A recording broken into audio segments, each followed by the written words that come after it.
안녕하십니까. 바로 보는 TV 옴부즈맨 이남규입니다. 지난주 연합뉴스TV에서는 순수 우리 기술로 만든 발사체 누리호가 발사에 성공했다는 소식과 또 국내 처음으로 원숭이 두창 감염 환자가 발생했다는 소식 등 국내외 뉴스를 신속히 전해드렸습니다. 오늘 연합뉴스TV를 말한다 시간에서는 뉴스 오늘, 뉴스 투나잇, 뉴스 리뷰를 중심으로 안호림 시청자 평가원이 모니터링한 내용을 전해드리겠습니다.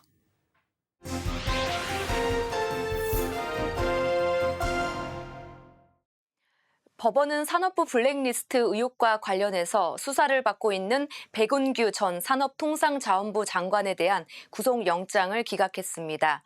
영장이 기각된 이후 여야는 각자 다른 입장을 보이고 있는데요. 내각 인선부터 지난 정권에 대한 수사까지 각종 이슈에서 여야 간 대치가 계속되면서 국회 원 구성이 늦어지고 있습니다. 지난 16일 오전 4시 뉴스 오늘에서는 백운규 장관 구속영장 기각건에 대해 보도했습니다. 기자는 법원이 백운규 전 산업부 장관에 대한 검찰의 구속영장 청구를 기각해서 청와대로 향하던 검찰의 수사 속도가 늦춰지게 되었다고 보도했습니다. 지난 2019년에도 법원은 환경부 블랙리스트 수사와 관련해서 김은경 전 장관의 구속영장도 증거인멸 우려가 적다고 구속영장을 기각한 적이 있다고 합니다. 기사는 백 전 장관의 발언을 인용하며 백 전 장관은 계속해서 혐의를 부인해오고 있다고 전했습니다. 기사는 검찰이 수사를 전방위적으로 확대해 나가고 있었는데 영장이 기각되면서 무리한 보복 수사라는 비판이 나올 것이라고 전망했습니다. 같은 날 오후 3시 뉴스 1번지에서는 이종근 시사평론가와 박진영 대구 카톨릭대 특임 교수를 초청하여 백 전 장관 구속, 서해 공무원 피살 사건을 둘러싼 여야 간의 다툼과 그리고 국민의힘과 더불어민주당 내의 갈등, 정치 현안에 대한 토론이 이뤄졌습니다. 첫 번째 안건은 백운규 전 장관 구속과 관련된 여야 간 대립이었는데요. 민주당이 이러한 수사가 정치 보복이라는 주장에 대해 박진영 교수는 영장 기각은 법원이 구속까지 하며 무리한 수사를 할 이유가 없다고 판단했다는 것을 보여주는 것이라고 해석했습니다. 그러면서 역대 정권 교체 때마다 기관장들에 대한 사퇴 압력이 있어 왔는데 이를 사법적으로 단죄하는 악순환이 계속되는 것이 정상적인가 하는 근본적인 질문을 해볼 필요가 있다고 답했습니다. 반면 이종근 시사평론가는 이번 수사는 문재인 정부 때부터 시작된 것인데 수사를 지연시켜서 지금에서 본격적으로 이루어진 것이기 때문에 정치 보복으로 보기 힘들다는 입장이었습니다. 또한 산업부 블랙리스트 의혹과 관련해서 기관장 교체 자체가 문제 삼는 게 아니라 그 과정에서 이루어진 불법적 행위에 대한 수사라고 선을 그었습니다. 그리고 야당은 이에 대해 정치 보복이라는 주장을 하지만 이미 5년 전 적폐청산이라는 명분으로 박근혜 정권에 대해 직무유기, 직권남용 등의 혐의를 남발하며 조사를 진행할 때 양당의 입장이 뒤바뀐 것이라며 야당 주장을 내로남불이라고 주장했습니다. 이에 대해 박진영 교수는 문재인 정권이 직무유기, 직권남용을 과도하게 사용한 것은 인정하지만 그러나 지금이나 그때나 수사의 주체는 문재인 정권 당시 서울중앙지검장, 검찰총장을 지낸 윤석열 대통령이라는 점에서 윤석열 대통령이 이 사건과 직접적인 관련이 있다고 주장했습니다. 새 정권이 출범한 지도 한 달이 넘어가고 있지만 여야 간 대립이 이어지면서 국회 원 구성도 늦어지고 있습니다. 백운규 전 장관은 2017년과 2018년 임기가 남은 산업부 산하 13개 기관장의 사표를 요구하는 등 직권남용 혐의로 수사를 받고 있는데요. 연합뉴스TV에서도 이와 관련된 소식을 계속 내보내고 있습니다. 특히 법원의 결정이 있었던 다음 날인 16일에는 뉴스 1번지와 뉴스 프라임에서 여야의 입장을 대변하는 두 패널의 토론이 이루어지기도 했고 이후에도 연일 계속해서 비슷한 포맷으로 토론이 진행되었습니다. 이 이슈는 여야의 입장이 워낙 첨예하게 다른 데다가 아직 수사가 진행 중인 사건이어서 판단이 어려운 이슈입니다. 연합뉴스TV는 시청자들의 이해를 돕기 위해 두 차례에 걸친 토론을 통해 양측의 입장을 자세히 알아볼 수 있도록 했습니다. 하지만 이번 이슈와 같이 정파에 따라 첨예하게 입장이 다른 사안에 대해서는 판단의 핵심이 될 수 있는 기준과 논점들을 사전에 정리 제시해서 시청자에게 합리적인 판단이 가능하도록 도와줘야 할 것입니다. 진행자가 양 패널 간의 입장을 정리하고 이슈의 쟁점들을 명확하게 짚어주는 단순한 질문자의 역할을 넘어선 보다 적극적인 역할이 필요해 보입니다. 해경이 2020년 9월 서해 북한 해역에서 해양수산부 공무원이 북한군 총격에 사망한 사건에 대해 기존의 월북 입장을 번복했습니다. 갑작스레 기존의 판단에 180도 다른 결론을 내려 논란이 되고 있는데요. 연합뉴스TV는 16일 오후 8시에 방송된 뉴스 리뷰를 통해 관련 소식을 전했습니다. 기사는 인천해양경찰서장의 회견 모습을 보여주며 해경이 해양수산부 공무원 이모 씨의 월북 의도를 찾지 못했다고 발표했다고 전했습니다. 이 발표는 해경이 군 당국의 첩보와 이 씨의 도박 빚을 근거로 잦은 월북으로 추정된다는 약 2년 전에 내린 결론을 스스로 뒤집은 것이라고 평가했습니다. 기사는 국방부도 유감을 표했다고 전했습니다. 해경이 다시 분석한 결과 잦은 월북을 입증할 수 없었고 북한군이 우리 국민을 살해해 시신을 불태운 정황만 있었다고 전했습니다. 기사는 이러한 해경 발표에 맞춰 대통령실도 유가족이 제기한 정보공개 청구 소송에서 국가안보실이 낸 항소를 취하했다는 소식을 전했습니다. 이러한 조치는 윤석열 대통령이 대선 당시 한 약속에 따른 것이라고 합니다. 기사는 이어서 안보실은 유족과 연락해 명예회복 추진을 약속했으며 국민이 북한군에 피살됐는데도 유족에게 사망 경위를 제대로 알리지 못한 과거의 부당한 조치를 시정한 것이라고 밝혔습니다. 현재 전 정부 청와대 안보실 자료는 대통령 기록물로 지정돼 15년간 열람할 수 없는데요. 기사는 대통령실이 소송을 통해 공개를 추진할 것이라고 밝혔다고 전했습니다. 19일 오후 3시 뉴스에서는 여야의 엇갈린 입장과 갈등에 대해 상세히 보도했습니다. 기사는 국민의힘이 연일 서해 피격 공무원 사건에 대한 공세를 이어가고 있다고 전했습니다. 기사는 권선동 원내대표가 SNS에서 문재인 정부와 민주당이 서해 피격 공무원 아들의 외침 앞에 사죄부터 해야 한다고 주장했다고 전했습니다.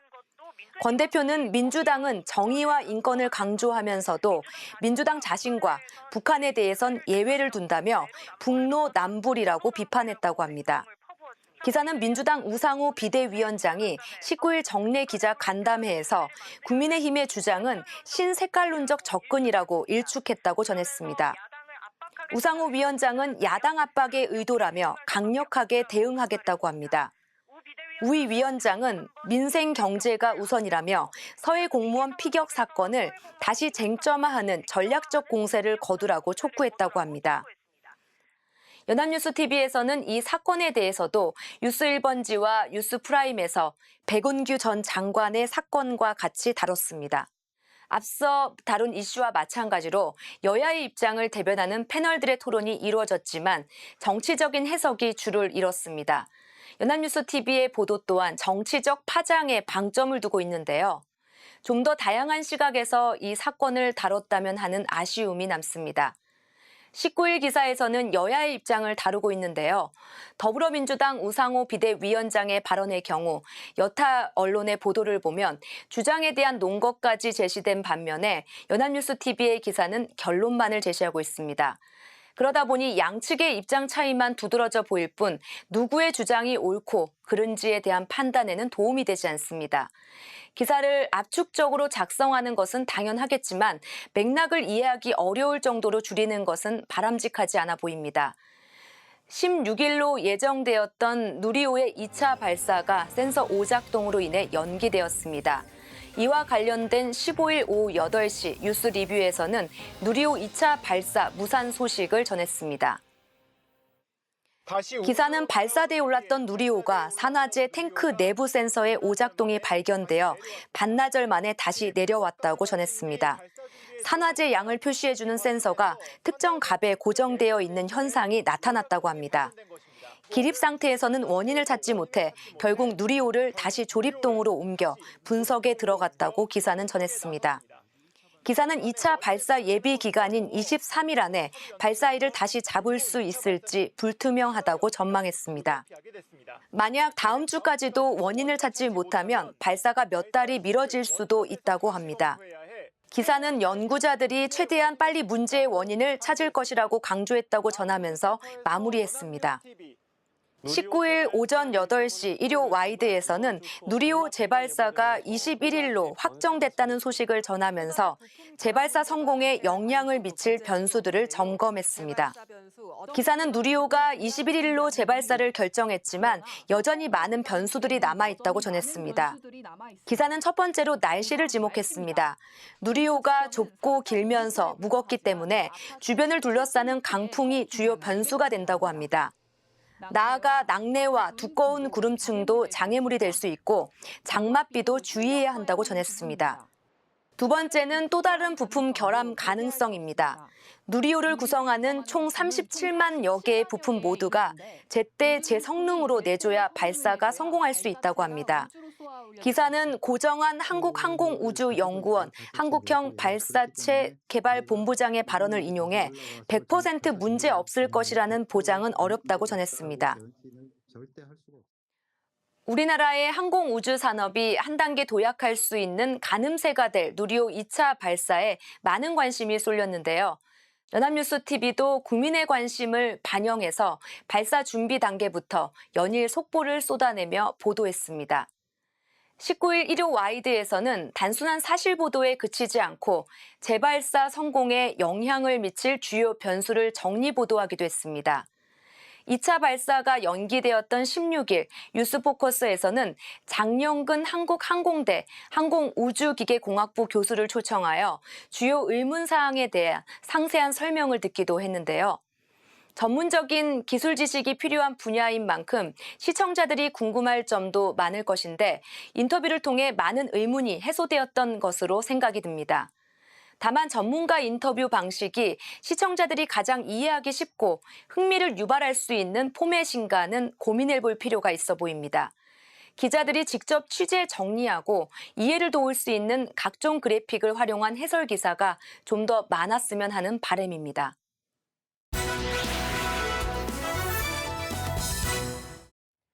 네, 이번 순서는 주말에 방영되는 제작 프로그램을 대학생의 시선으로 분석하고 평가한 내용을 들어보는 캠퍼스 TV 리포트 시간입니다. 이번 주는 서강대학교 커뮤니케이션학과 박수빈 학생과 함께하겠습니다. 안녕하세요. 안녕하세요. 네, 수빈 학생 지난주에 어떤 프로그램을 모니터했나요? 네, 저는 매주 일요일 오후 7시 20분에 방송되는 연합뉴스 TV 스페셜을 모니터했습니다. 지난 19일 방송된 연합뉴스 TV 스페셜에서는 세계 각국의 우주개발 경쟁의 치열함 속에서 한국형 발사체 누리호가 갖는 의미와 우리나라의 우주개발 역사와 미래를 짚어봤습니다. 그럼 자세한 모니터 내용 지금부터 전해드리겠습니다.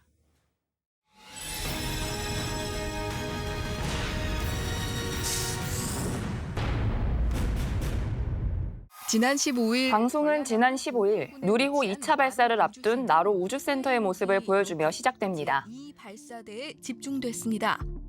누리호 2차 발사를 하루 앞두고 우주센터는 막바지 준비가 한창이었는데요. 막바지 준비가 한창 진행되고 있었는데요. 그런데 누리호와 발사대 연결 문제로 아쉽게도 2차 발사가 미뤄지게 되었다고 합니다. 2차 발사는 일단 미뤄지게 됐습니다. 전문가들은 추후 누리호가 성공할 경우 우리나라 우주개발 역량이 한 단계 도약할 거라며 기대감을 드러냈다고 전합니다. 기대감을 드러내고 있습니다. 김종항 한국항공우주학회장은 설계, 제작, 발사 전 과정을 우리 독자 기술로 완성한 것이 의미 있다며 독자적인 기술을 가지게 되면 외국에 의존하지 않고 우주 산업을 활성화시킬 수 있다고 말했습니다. 안정적으로 우주 개발을 이제 추진을 할 수가 있고 누리호는 지난해 이루어진 1차 발사에 실패하고 2차 발사를 준비하고 있다는데요. 두 번째로 시도된 겁니다. 2차 발사가 1차 때와 다른 점은 1차 때는 위성 모형을 실었던 반면 2차 발사에서는 실제 위성이 탑재된다는데요. 성능 검증 위성과 대학 연구팀이 만든 4개의 큐브 위성이 탑재된다고 합니다.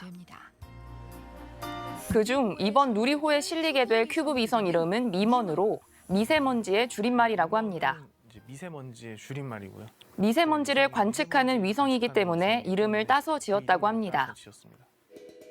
우리나라는 이미 천리안 EB 위성이 한반도 미세먼지를 관측하고 있지만 큐브 위성 미먼이 지표면 가까이에서 좀 더 정확한 데이터를 제공할 수 있다고 합니다. 정확한 데이터를 제공할 수 있다는 겁니다. 대학 연구팀의 큐브 위성이 발사체에 실릴 만큼 우리 위성 기술은 세계적인 수준으로 평가받고 있다고 하는데요. 평가받고 있습니다. 우리나라 우주개발 역사를 돌아보면 인공위성은 가장 중요한 한 축을 차지한다고 합니다. 한 축을 차지합니다. 1992년 발사된 우리나라 첫 인공위성 우리별 1호가 고도 1,300km에 성공적으로 안착하며 대한민국 우주개발 역사가 시작되었다고 합니다. 볼 수 있는데요. 김종항 한국항공우주학회장은 한국이 세계에서 22번째 인공위성 보유국이 되었고 꾸준한 연구 개발을 통해 현재 세계 6위에서 7위 기술력을 보유하고 있다고 하는데요. 한국형 발사체 개발을 목표로 시작된 나로호는 2009년, 2010년 두 번의 실패 끝에 2013년 발사에 성공했다고 전합니다. 발사에 성공했습니다. 하지만 일단 엔진 부분을 러시아에서 들여왔기에 온전한 한국형 발사체에 이르지 못한 상황이었다는데요. 나로호 프로젝트는 2013년까지 진행됐고 누리호 프로젝트는 2010년부터 시작되었다고 합니다. 우리가 독자적인 한국형 발사체 누리호를 반드시 개발해야 하는 이유가 있다는데요. 이유가 있습니다. 발사체 기술은 군사 기술과 밀접한 관계가 있어 이 기술을 다른 나라에 이전하지 않는다고 합니다. 두 차례 그런 상황 속에서 엔진, 위성, 발사대 등이 국내 독자 기술로 확보되었다고 합니다. 완성된 건데요. 누리호 프로젝트에는 300여 곳의 민간 기업이 참여해 더 의미가 깊다는데요. 더욱 의미가 깊습니다. 주관 연구기관인 한국항공우주연구원이 누리호 설계를 담당하고 민간 산업체는 설계를 바탕으로 부속품을 제작, 조립하는 역할을 맡았다고 합니다. 맡은 건데요. 민간 기업이 우주 발사체 개발에 참여하면서 새로운 기술을 습득하고 우주 산업의 밑거름을 마련하는 계기가 되었다고 전합니다. 계기가 됐습니다.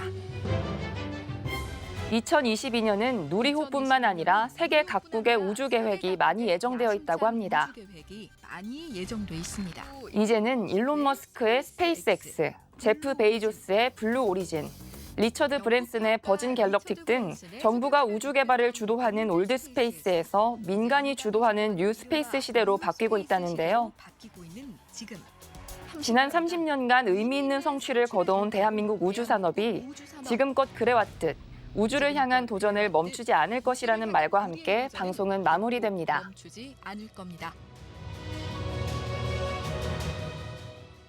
네, 지난 21일 누리호 발사가 성공해서 이제 우리나라도 7대 우주 강국으로 도약하는 기회를 맞게 됐습니다. 수빈 학생은 모니터하면서 이번에 어떤 점이 가장 인상 깊었나요? 네, 저는 세계 각국의 우주 개발을 민간이 주도하는 뉴 스페이스 시대로 바뀌고 있다는 점이 인상 깊었습니다. 각 국에서 만들어지는 발사체, 위성 등 민간 주도의 우주 산업 개발품들이 나오고 있는 만큼 우리나라도 누리호 발사 성공을 기회로 미래 우주 산업을 이끌 다양한 민간 기업들이 등장할 거라고 생각합니다. 네, 고생 많으셨고요. 자, 지금까지 서강대학교 커뮤니케이션학과 박수빈 학생과 함께했습니다. 오늘 고맙습니다. 감사합니다.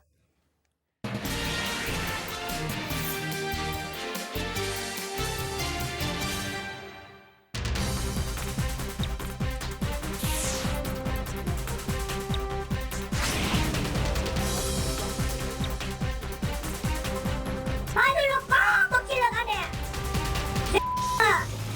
고통스러워하는 모습을 보면서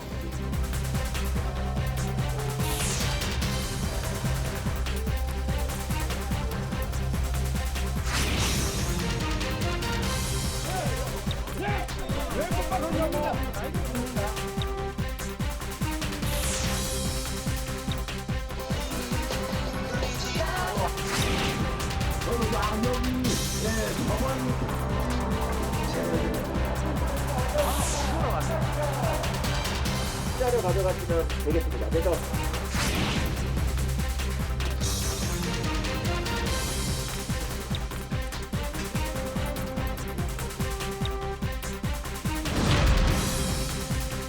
갖고 있습니다.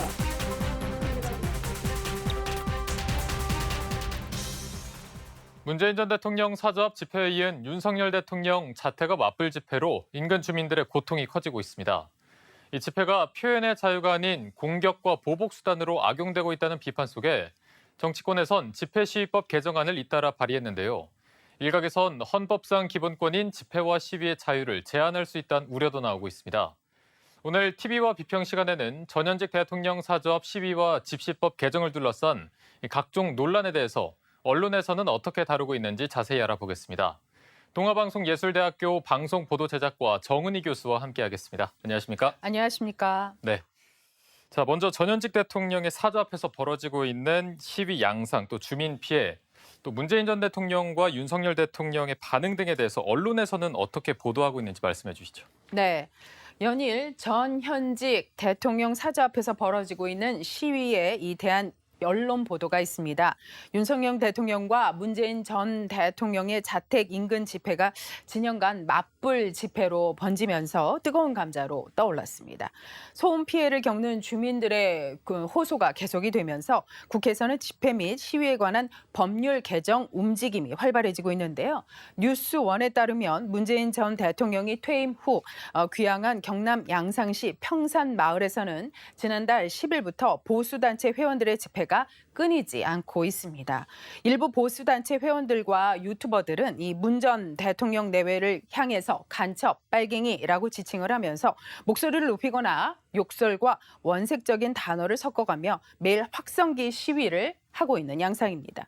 평산마을 주민들 55명은 집회를 규제해달라는 진정서를 냈는데요. 70, 80대 주민 10명 역시 소음 스트레스로 식욕 부진 그리고 불면증 등을 호소하며 최근 병원 진료를 받은 것으로 전해졌습니다. 이에 시사저널에 따르면 인터넷 언론사 서울의 소리는 지난 14일부터 일주일째 윤 대통령 서초동 자택 아크로비스타 아파트 앞에서 문 전 대통령 양산 사저 앞 시위를 중단하라며 맞불 집회를 이어가고 있습니다. 집회 참가자들이 양산 사저 앞에서 열리는 시위 소리를 대형 확성기를 통해서 그대로 내보내거나 노래를 크게 틀면서 주민들과 마찰을 빚고 있는데요. 소음을 견디지 못한 이 아크로비스타 주민들은 최근 집회 중 마이크, 스피커, 확성기 사용을 금지해달라는 내용의 진정서를 서초경찰서에 제출했습니다. 문 전 대통령 측은 지난달 31일 양산 사저 앞에서 매일 집회를 벌인 3개 단체 회원 4명에 대해서 모욕 및 명예훼손, 협박, 집회 시위에 관한 법률 위반 혐의로 고소장을 제출했습니다. 연합뉴스에 따르면 윤 대통령은 앞서 문 전 대통령 사저 앞에 시위와 관련을 해서 대통령 집무실도 시위가 허가되는 판이니 다 법에 따라 되지 않겠느냐라고 말한 바 있는데요. 지난 15일 자신의 서초동 자택 앞에서 열리는 맞불 시위에 대해서 법에 따른 국민의 권리이니까 거기에 대해선 따로 언급하지 않겠다라고 밝혔습니다. 한편 경찰은 집회 시위에 대해 엄정 대응에 나서고 있습니다. 네. 자, 이렇게 집회가 논란이 되면서 말씀해 주신 대로 이제 정치권에서 집회 시위에 관한 법률 개정안을 잇따라 발의하고 있습니다. 네. 지금 집시법 개정안의 핵심 내용을 먼저 간략히 정리해 주시고요. 이에 대한 전문가들의 의견을 언론에서는 어떻게 보도하고 있는지 또 문제점이 있다면 함께 짚어주시죠. 네, 윤석열 정부 출범 이후 대통령 직무실과 전현직 대통령 사저 인근에서 보수 진보 진영의 집회와 시위가 잇따르자 국회에서는 집회 및 시위에 관한 법률, 그러니까 집시법이죠, 개정안이 잇따라 발의되고 있는 상태입니다. 데일리한 보도에 따르면 법조계에서는 국회가 전현직 대통령 지키기에 급급한 법률이 아닌 민생을 살필 구체적인 대안을 내놔야 한다라고 촉구하고 있는데요. 구작은 국민의힘 의원 등 12인은 지난 4월 20일 집회와 시위의 자유는 보장하되 대통령의 정상적인 국정 운영을 위해서 반경 100m 이내 집회 시위 금지 구역에 대통령 직무실을 명시하는 내용의 집시법 개정안을 발의했습니다. 더불어민주당 역시 집시법 개정안을 냈습니다. 정청래 의원 등 10인은 지난 5월 16일 집회 및 시위 금지 장소에 전직 대통령 사저를 포함하는 내용의 개정안을 올렸습니다. 전직 대통령 사저 방향으로 확성기와 스피커를 설치한 차량을 정차하고 전직 전현직 대통령을 비난한 내용의 집회가 일어난다는 이유에서였습니다. 법조계에서는 이 같은 이 개정안들이 하나같이 정무적 판단에 기초를 해서 민생을 도외시하고 있다라고 비판하고 있는데요. 집회로 인한 소음 때문에 대통령 직무실이나 사저 인근의 일반 시민들이 피해를 보고 있는데 국회에선 현실적인 대안이 아닌 전현직 대통령 지키기에 급급한 졸속 입법만 내고 있다라고 비판했습니다. 이창현 한국외대 로스쿨 교수는 윤석열 대통령이나 문 전 대통령을 지키자고 하면 안 된다면서 무분별한 집회로 인해 피해를 입는 국민 개개인에 대해서도 깊게 생각을 해야 된다라고 주장했습니다. 장영수 고려대 로스쿨 교수는 여야의 집시법 개정안을 두고 편향적인 부분이 있다라고 하면서도 국가의 공적 업무를 수행하는 공간인 대통령 집무실 인근을 집회와 시위 금지 장소로 넣자는 것은 긍정적으로 생각해 봐야 한다라고 밝혔습니다. 네. 해외 상황도 조금 궁금하거든요. 해외에서는 지금 상황에서 집회 권리가 어떻게 보장되고 있고 또 해외 주요국에서는 욕설이나 고성, 비방 성격의 집회에 대해서 규제 방안 등에 대해서 언론에서는 지금 어떻게 보도하고 있습니까? 네, 국가수반 직무실이나 의회 등 이 주요 기관 인근에서 집회를 금지하거나 제한하는 것은 비단 우리뿐만은 아닙니다. 다만 내용과 주체, 형식에 관계없이 포괄적으로 집회를 금지하는 경우는 드뭅니다. 헤럴드 경제의 보도에 따르면 미국의 경우 워싱턴 DC주 형사법에서 백악관, 의회, 의사당, 대법원 등 공공건물 주위 15.24m에서 152.4m 이내 집회를 원칙적으로 금지하고 있습니다.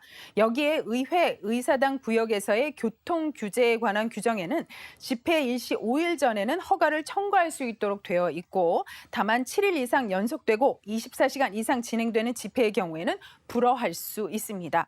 미국 연방법 제5104조에는 이 구역에서 행진과 집회 등을 하는 행위나 피켓팅을 금지하고 있지만 제5106조의 경우에는 질서 책임자가 있고 상하원 의장이 의사당을 훼손하지 않도록 할 적절한 수단이 마련되어 있다고 판단할 경우 이 같은 제한을 유보할 수 있도록 하고 있습니다.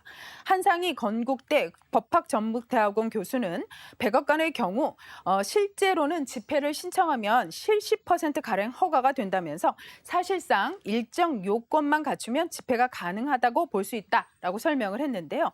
독일의 경우 집시법에서 연방의회와 연방헌법재판소 주변에서 집회를 금지하고 있고 부수 법안인 연방헌법기관에 대한 보호구역법에는 의회와 헌법재판소 주변 도로나 광장 등 이름을 구체적으로 명시를 해서 금지 장소를 밝히고 있습니다. 그러나 이 법 제5조 제1항에는 각 기관의 건물에 대한 자유로운 출입이 방해될 우려가 없을 경우 집회나 행진에 대한 허가를 할 수 있고 제2조의 경우 회의가 열리지 않는 날에는 행해지는 집회나 행진에 대해 일반적으로 그러하다라고 볼 수 있다는 규정이 있습니다. 영국의 선동적 집회법 역시 회기 중에만 의사당 주변 1609m 이내에서 50명 이상의 집회를 금지하고 있습니다. 그런데 영국의 경우 이데일리에 따르면 내년부터 이 집회 시위에 관한 통제를 강화합니다. 특히 집회 시위의 소금 규제는 5개 집회, 5개 행진, 1인 시위 등에 모두 적용이 됩니다. 집회 시위 도중 주변 사람들이나 주변 기관 단체에 중대한 피해를 줄 정도의 소음을 유발한다면 규제하겠다는 것입니다.